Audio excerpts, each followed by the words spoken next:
Captivated by the Cowgirl, a sweet historical romance. Book 4 in the Colorado Cowgirl series. Written by Jody Hedlund. Read for you by Caitlyn Porayko.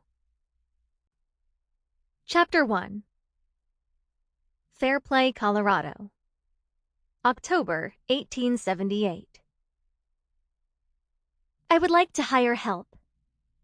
Felicity Courtney tapped on the advertisement she carefully crafted before sliding it across the counter toward the store proprietor. Stoop-shouldered and arthritic, Captain Jim picked up the sheet and held it out as far as his arms could stretch, peering down his nose and attempting to read the print. "Hire help?" The older man practically shouted the question, his hearing as diminished as his eyesight. Throughout Simpkins' general store, the other customers halted their browsing of wares. The two fellows sitting on stools on either side of a barrel topped with a checkerboard paused in their game. Irritation prickled Felicity. Why did she have to live in a small town where people knew everything about everyone?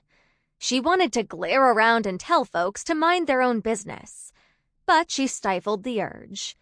The truth was, she needed everyone to know she was looking for help. In fact, the more people who knew about her advertisement, the better. She flattened her skirt, a fancy emerald color that made her red hair and brown eyes stand out.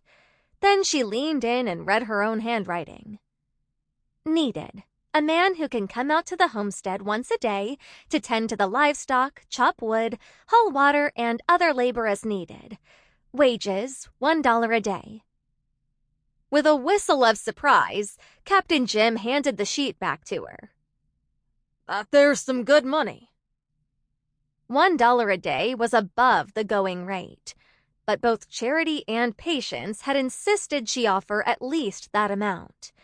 No doubt her older sisters felt guilty that she'd been left bearing all the responsibilities of their homestead and boarding house by herself, while they enjoyed marital bliss with the loves of their lives. Regardless, the gold mine they'd inherited from their uncle was producing well, and they could afford to pay a generous wage. The money wasn't the issue. The issue was that Felicity hadn't wanted to hire anyone, had wanted to prove she could get along fine without her sisters. But after Patience had visited 3 days ago and found her unconscious on the kitchen floor, Felicity hadn't been able to say no to a plan to hire help, especially after Dr. Steele had examined her and attributed the episode to exhaustion. Captain J. Sample complete. Ready to continue?